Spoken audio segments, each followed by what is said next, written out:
The rate of teenage pregnancies in South Africa has raised an alarm. The numbers may have come down, but the situation is still worrisome.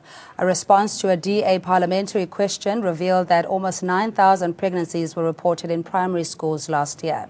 South Africa is one of the highest childbirth death rates in the world. And Basic Education Minister Angie Motshekga says the department can't say how many girls return to school following their pregnancy. Statistics show the number of teenage pregnancies has dropped by almost half since 2014. However, nearly 1,500 of these pregnancies still remain. And pregnant teenagers are at a greater risk of dying due to complications or untreated diseases. 25% of deaths are due to small or rural clinics not referring high-risk girls to better facilities. Another quarter of deaths are due to untreated high blood pressure. 25% of teen pregnancy deaths are due to untreated tuberculosis or HIV. And a further 11% die due to complications during pregnancy.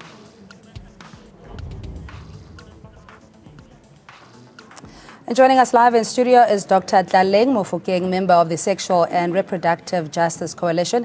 Debbie Howes is a clinical psychologist, and she joins us via the phone line. Thank you so much, Dr. Mofokeng, for your time. I mean, you know, this is something that has been happening in perpetuity, primarily when it comes to the power imbalance between pupils and teachers. We saw video footage going viral, and yet when the statistics come out, we gasp in shock and horror. What needs to be done? I mean, what is at the root of it all? Yeah, I think, like you rightly said, this is a situation that has been existing for many years already.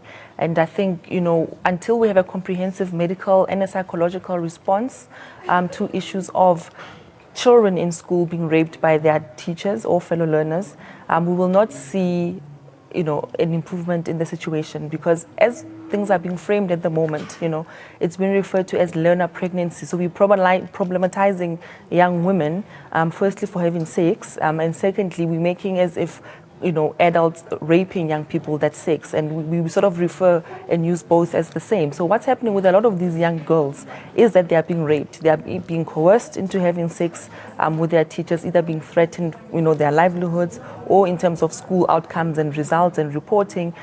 So it's a whole system problem. It's not just a problem of young girls who are loose and running after teachers. I mean, this is sexually aggravated violation of girls, as you're saying, that even the environment is conducive because, one, it might be a poverty-related issue. Some reports suggest that the girls would, in effect, exchange sexual favors for alcohol and money, whatever it is. But we've clearly failed our children in South Africa if we have such a high rate of teenage pregnancy. So the issue for me also specifically relating to schools and teachers and learners is that children go to school to learn, and by default, schools should be safe spaces, but they are not.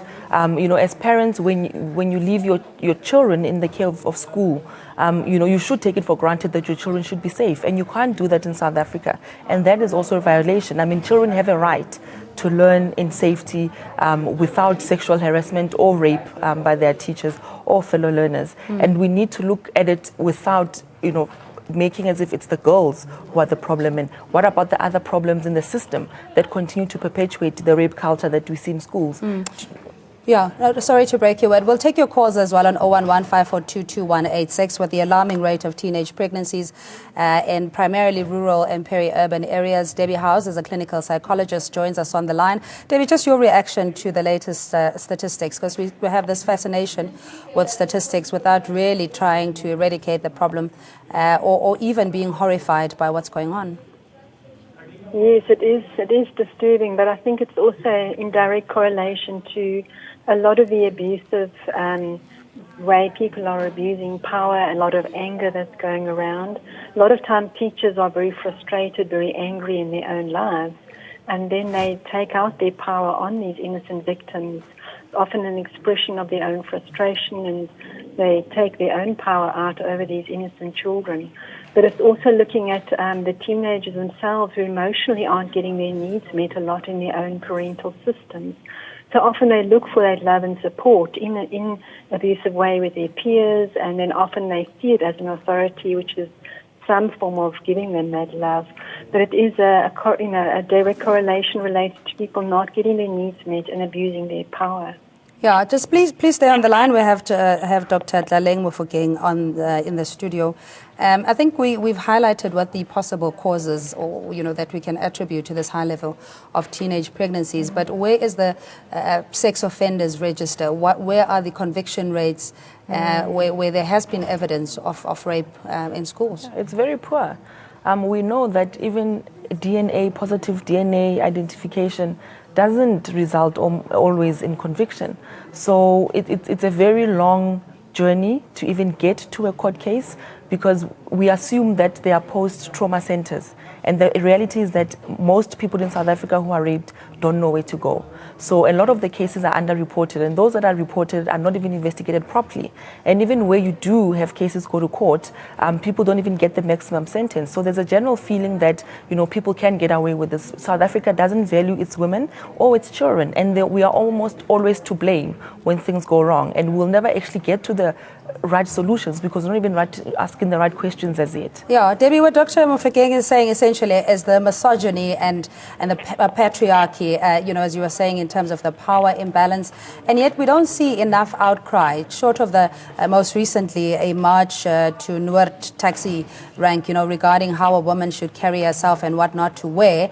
There's very little else activism that we're seeing around this matter. Why do you think that is? I think it's a lot of people don't know how to actually resolve it. The information is not available at the moment of how to actually go about an intervention that will put an end and just regain that balance of this power. But I think this imbalance of power needs to start early on with education with parents and with young children. But it's also educating the parents how to are able to give the love to the children in an appropriate way. And the whole family dynamic as a system needs to be educated as far as family core values and love and balance goes. So it starts in the family dynamic, because that extends into society as a whole.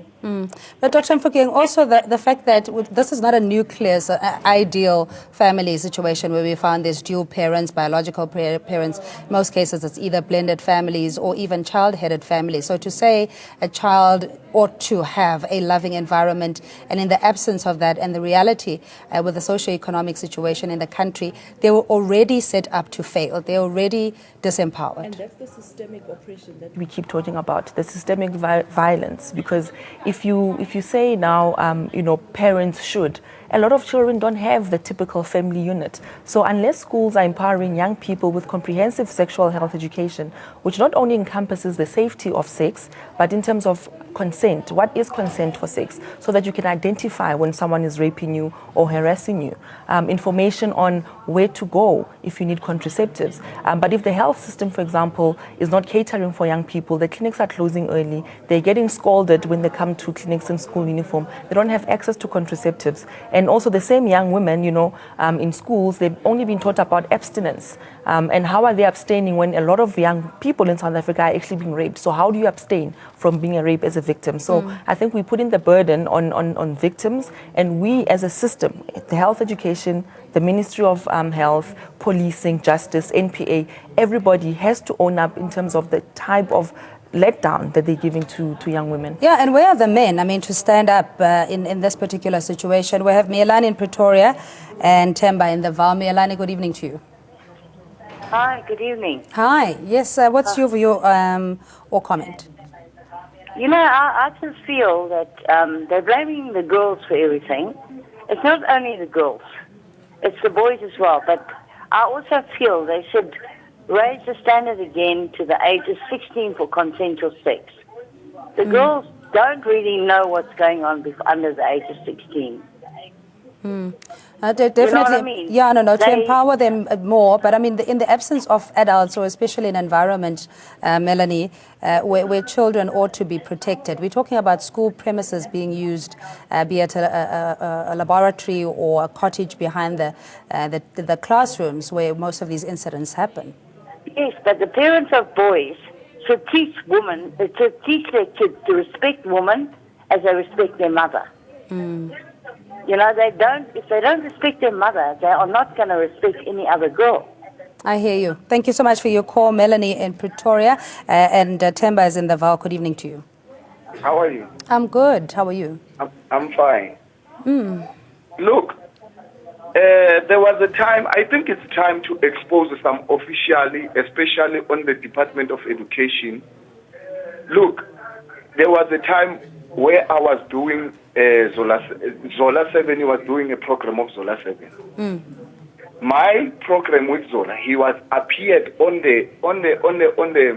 national TV when the youth league, when the youth have like, let me say, a person when he finished the grade 12, he committed suicide. I came up with a plan to say that, guys, how can we come up with something like a counseling that it can be at school full time, dealing with the issues like pregnancy and the suicide. Yeah, not to rush you, Temba, but very briefly. So, what's your comment or question? My comment is that why they don't bring those things at schools? Because my comment.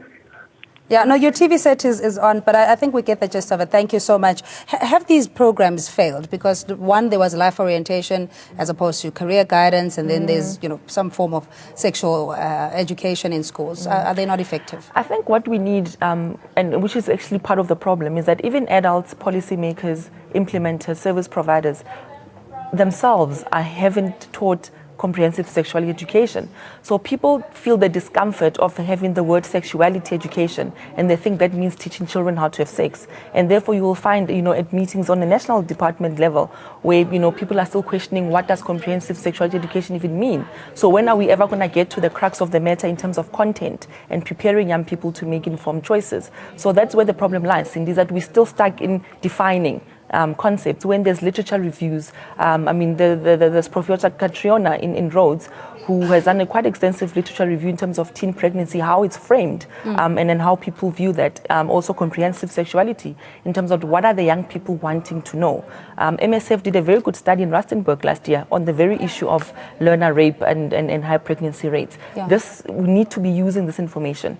There's a lot of good research units, a lot of good information coming out of South Africa, a lot of advocacy on civil society. But unless we have a government that's receptive and understanding what their role is, it will always be a back and forth, but we'll never get to the crux of the issue, which is implementation. No, and I understand in terms of policy that government would be the material stakeholder, but Debbie, just in terms of the rape culture, we've seen this in institutions of higher learning, the recent taxi rape that's under investigation, the culture of blessee, materialism, all of that coming into play. Has that sort of desensitized us to what is essentially statutory rape at an aggravated level? Yes, and also I think added to the imparting of information to people, we also need to be able to run anger management programs for the males so that they can manage their anger, because often having the information doesn't actually prevent that being overpowered and actually being forced against the person's will. So it does mean education on a deeper level for the males involved, and but it's true, in some way a lot of it has been desensitized due to also that it's happening so often, and it becomes almost accepted now. Yeah. All right, please stay on the line. Tim is calling us from Pretoria. Good evening to you, Tim. Hello, how are you? I'm okay, thank you. Concerning the topic that you are addressing today about teen pregnancies, the numbers are shocking. But what I'm trying to say is that we've got a problem that you guys also need to tackle, especially in the rural areas. You may find that most of the pregnancies are happening mostly in the rural areas. Now, the issue of young girls proposing men or teachers, this issue, people are only looking at one side, they're saying teachers are proposing young girls, but believe me or not, girls are writing letters to teachers and they are proposing them at a very early age. I think you also need... Tim, may I just interrupt you there? Who's the adult in this relationship? Even if there were suggestions from a 13, 14, 15-year-old to a male teacher, are you now saying that they can't contain themselves, that they're seduced? How are you going to address this issue to the young girls to make sure that at least they don't So, because next time they won't propose a teacher, they will propose a male adult somewhere. Yeah, but we're not justifying an action of statutory rape. Had it been your daughter. Yeah. But how are we going to talk to these girls? How can we address the issue so that girls remain like... All right, Dr. Mfokeng, thanks, Tim. Yeah, and that's the problem, isn't it? You know, the onus is always on the women and girls not to seduce old men. And the law is quite clear. For as long as you are an adult, you cannot have any form of relationship with a child. And you cannot say to a court, well, the 16-year-old said yes when I wanted to have sex. That even won't hold. It shouldn't hold in court. But how often have we noticed some of the judgments and reasons given for some of the sentencing? Then we realize that even our magistrates, even our court system needs intervention, needs education in terms of the very law that they're supposed to protect. And this is why this type of ideas are perpetuated, because you will read in the newspaper that a judge said, why was the girl walking around at night, or she was already a sex worker, for example. We've heard some of those things. So this is exactly why. It's because everyone in the system has failed. Yeah. Tsegelelo in the Eastern Cape, hello to you. Good evening. Hi, Tsegelelo. Good evening to you also. What's your comment or question?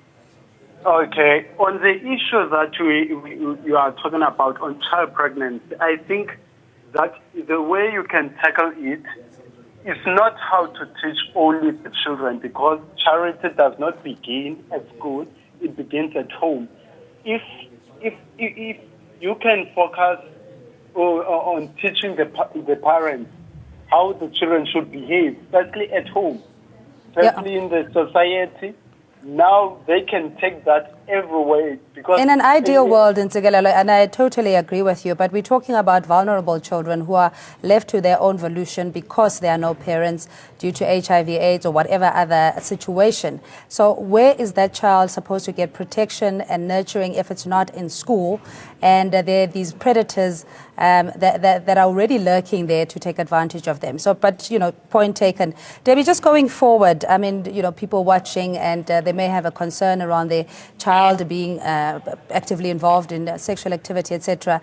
What kind of conversations to have without alienating them? I think the first most important thing is not to speak to the child in a way that you indicate that the child is to blame. Because when you insinuate guilt, it makes the child shut down, and it creates more of that guilt starts to make them turn to places where there are abuse to look for the love, because they're not getting that understanding and that compassion in an appropriate way. So the first thing is to actually not insinuate guilt, and then to actually give them the information about how illusory, the difference between love that's pure and love that has an agenda, and then to educate them also how to set boundaries, how to able to say no without fear and without feeling that they're going to lose anything as well. Yeah. So it is that education with them. Yeah, but Dr. Mfokeng, I don't know, Debbie earlier on was saying that the men in themselves are broken. It could be because of trauma that they experienced in their youth. It's now transformed into their adult life. It's still not a justification of what we're currently seeing. Coalition organizations like yourself, what kind of support do you need from society? How does one raise this issue to a point that it's completely removed from society? So we need the work to continue in between the headlines. There's a lot of doors that we need to knock on and get people to sit down on the table and discuss these issues openly without wanting to control young people's sexuality. We need to understand that teenagers, by the nature of this life stage they are in, they will question authority. They are quite experimental. They are curious about their sexuality. And the issue is not to pathologize that or make it abnormal. That is part of natural growing. What we don't want is people who are predators onto children because of the power dynamics. We don't want children, for example, socio-economic situations in South Africa. A lot of people are still feeling vulnerable to blessers. So you can have a message, a campaign saying, say no to blessers. But if you as a child, everyone is looking at you in the household of adults to provide, that message is gone. It's lost. So we need to couple all our efforts of messaging to young people around sexuality, but also with fixing the socioeconomic conditions that continue to make them vulnerable to teachers, to predators, to rapists, and so-called blessers. Yeah, to name and shame the pedophiles as well. We have Anonymous in Lenasia and Yusuf in Benoni. Good evening to you, Anonymous. Hello, ma'am. How are you? I'm good. How are you? I'm good. You know, there's a problem with our kids and our teachers in the school. There's a teacher that was arrested in the Nation's house. It appeared in the papers. And then where we see him still roaming around the streets. So he was acquitted, or the case, what was the matter? Was there a lack of evidence? He appeared last week on Monday, I think, in magistrate court in Protein North. And now he is back in the streets. All right, Anonymous, do us a favor. If you could just send information, anonymously obviously, at assignment@ann7.com. Assignment, one word, @ann7.com with the relevant details. Appreciate it. Yusuf in Benoni, good evening to you. Good evening. Yes, sir. Yes, I'd like to make one comment. I think the problem here lies is for the parents who has an attitude of who cares.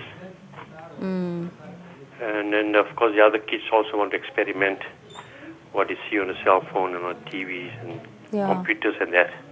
Yeah. Yes. Yeah, no, I appreciate it, Yusuf. Of course, the absent parents, where children are left to do their own thing without any monitoring and being accountable to where you are, what are you doing, who your friends are, to butt in there as a parent. Parenting is an active exercise. You know, a lot of parents would like to say, well, the school must take care of this, or, you know, that's fine, but there is a parental responsibility, you know. But honestly and truly, we know that people migrate into towns every morning, go home late every night to provide for these kids to be in schools. So what are we doing then in terms of improved transportation? What are we doing about improving infrastructure in communities where kids can walk to, back and from school, you know, safely? So it's not enough just to say parents must talk. Parents can talk, but if the structures are still not designed, you know, for women and girls to thrive, we will still be this frustrated in 20 years. And you know that people know, because, you know, you'll often hear people say, well, if it was my daughter, I would do something very horrible for that person. But when it's someone else's daughter or wife or girlfriend or mother, suddenly people forget that. So it is really a power thing. People rape people because they can get away with it, and because they think they can get away with it. And because we have a justice system that really just uses kid gloves when it comes to sexual predators and rapists, we're almost saying that's fine. Because as a system, we don't see that harsh. Yeah, we'll certainly have to follow up on that. Sibusiso in Soweto, you are last caller on this discussion. Good evening to you. Ngiyaphila kunjani? Ngiyaphila. Mina ngicela nje ukuthi sibuyise i-culture ye-sports to our kids, babe involved ey'ntweni njengabo-sport nezinto ezinjengalezo, ukuthi izolimita wonke lama-pregnancies. Ngoba we see abantwana bethu abaningi uma bephuma ey'koleni, they've got nothing to do, and then they engage in these activities. That's why we see them in No, I agree with you, Sibusiso Siyabonga kakhulu, essentially saying there needs to be extramural activities that keeps the kids busy, because, you know, idle minds, kids will get up to all sorts of things. But just a parting shot for you. We've now seen the figures. Yes, they may have come down since 2014. The rural areas and peri-urban areas where information is still lacking. What can we do as an active citizenry in our own corner, in our own spaces, if you're aware of untoward behavior, or rather complaints from your kids?